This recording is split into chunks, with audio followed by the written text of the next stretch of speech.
The decrepit asylum stood silhouetted against the stormy sky, its towering spires clawing at the heavens like skeletal fingers. The air was thick with foreboding, as if the very ground was steeped in the malevolent history of the place. A group of 5 urban explorers, each armed with flashlights and a sense of invincibility, approached the iron gates. Their hearts raced, not just from the anticipation, but from the unspoken dread they all felt. Jason, the leader, was the first to step forward. With a bravado that barely concealed his inner turmoil, he pushed the gate open with a creak that echoed through the deserted grounds. Ready for an adventure? Jason grinned, his bravado masking the unease gnawing at his gut. His smile was wide, but his eyes darted nervously. Sarah, the skeptic of the group, rolled her eyes and crossed her arms over her chest. "Let's get this over with. I don't want to spend the night in this place," she said, her voice tinged with irritation. She had always been the pragmatic one, the one to challenge their often reckless endeavors. As they stepped inside, the atmosphere shifted dramatically. The air grew colder, and an oppressive silence settled around them, broken only by the occasional drip of water from a leaky ceiling. The asylum's entrance hall was vast, with peeling wallpaper that revealed layers of forgotten history and shattered windows that allowed the storm outside to cast eerie, moving shadows within. Their flashlights flickered, casting long, dancing shadows that seemed to mock their intrusion. A sense of being watched, of eyes lurking in the darkness, began to creep into their minds. The asylum seemed to breathe with a life of its own, each corner and corridor holding secrets that were desperate to be uncovered. "Feels like we've stepped into another world," Emily, the quiet artist of the group, whispered, her eyes wide with a mix of fear and awe. Her artistic soul could sense the pain and beauty hidden within the decaying walls. Exploring the asylum, the group stumbled upon an old operating room. The sight before them was ghastly. Rusted surgical tools lay scattered, and dark stains marred the floor, remnants of unimaginable horrors.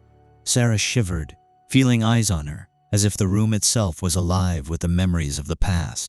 "Look at this place," whispered Mark, the history buff, as he ran his fingers over a dusty table. "They say they conducted experiments on the patients here. Unspeakable things." As he spoke, a chill wind swept through the room, causing them all to shiver. It was then that they saw her. A ghostly figure materialized in the corner of the room. It was a woman in a tattered hospital gown, her eyes hollow and filled with sorrow. She reached out, and Sarah screamed, backing away, her flashlight shaking in her trembling hands. "Do you see her?" Emily asked, her voice barely above a whisper, her eyes locked on the apparition. "Yes," Jason replied, his voice steady, despite the fear clawing at his insides. "We all see her." The ghostly figure began to move, gliding across the room as if she were still bound by the earthly plane. Her mouth opened, but no sound came out, only a silent scream that echoed in their minds. The air became thick with despair, the weight of her sorrow pressing down on them. Panic set in as the explorers realized they were not alone in the asylum. The oppressive atmosphere grew even more sinister, and they could feel the presence of countless unseen entities watching their every move. They ran down the dark hallways, their footsteps echoing off the walls, their breaths coming in short, panicked gasps. "Keep moving!" Jason shouted, his voice tinged with fear as they hurried through the labyrinthine corridors. They burst into what seemed like a common room, gasping for breath. Old, decaying furniture was strewn about, and the air was thick with the scent of mildew and decay. Suddenly, the temperature dropped, and they could see their breath in the cold air. Apparitions of former patients appeared around them, their faces twisted in anguish and despair. "What do they want?" Emily asked, her voice shaking as she clung to Mark's arm.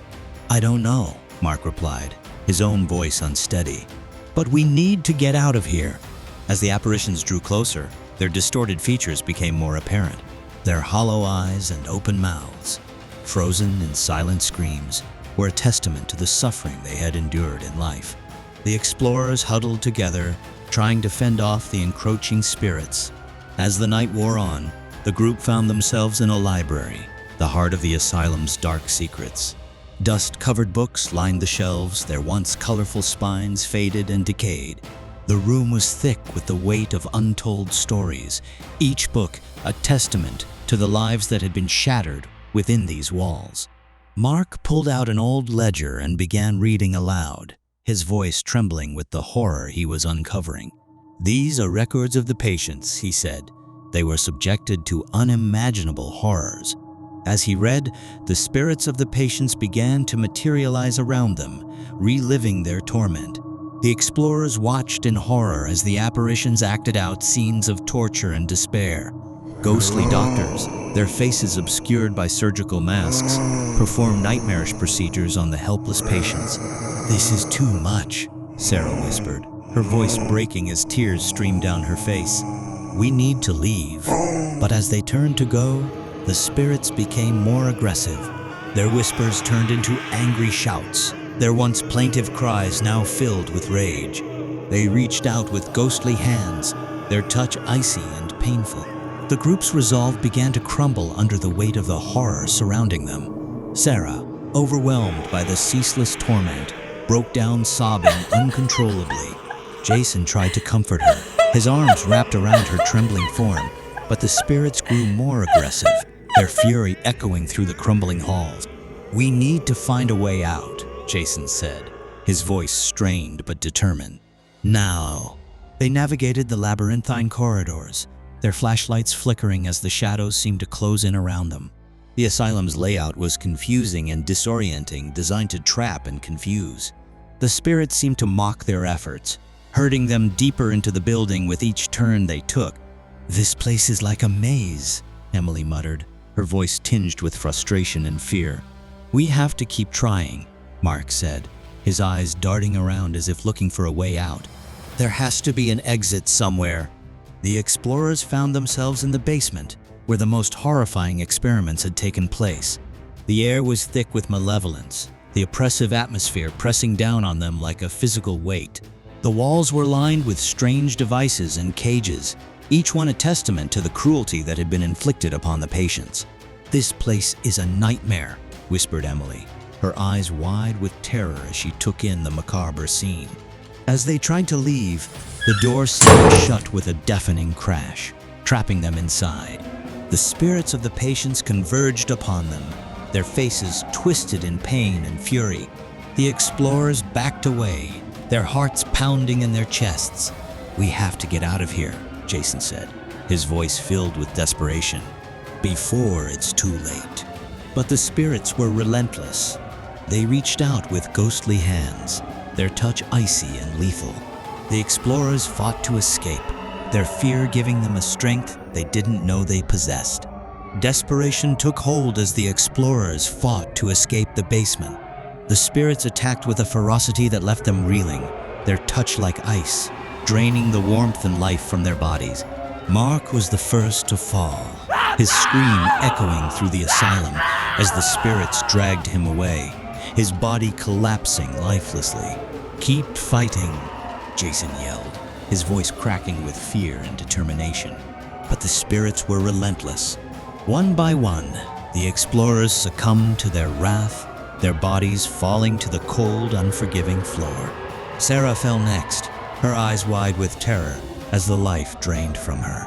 Emily tried to fight back, her hands clawing at the spirits, but it was no use. She too fell, her body limp and lifeless. In the end, only Jason remained. He stumbled through the darkened corridors, his flashlight flickering as the shadows closed in around him. His breath came in ragged gasps, his heart pounding in his chest. Jason's journey through the asylum led him to a hidden room where he found a journal detailing the experiments that had been conducted on the patients. The journal was old and worn, its pages yellowed and brittle. He read aloud, his voice trembling as he uncovered the horrific truths. "The truth must be known," he whispered, his voice barely audible over the howling wind outside. As he read, the spirits began to fade, their fury abating as the truth was revealed. The weight of their torment lifted, and they found a semblance of peace. The oppressive atmosphere of the asylum began to lighten, the shadows retreating as the spirits finally found rest. With his last breath, Jason vowed to reveal the asylum's secrets to the world. He knew that his own time was short, that the asylum's malevolent history would claim him as well.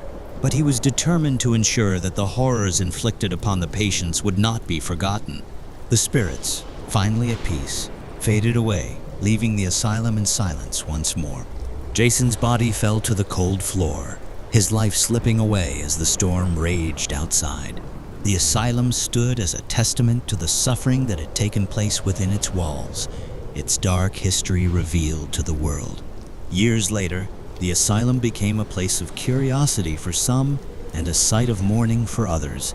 Documentaries were made, articles were written, and the stories of those who had perished there were told and retold.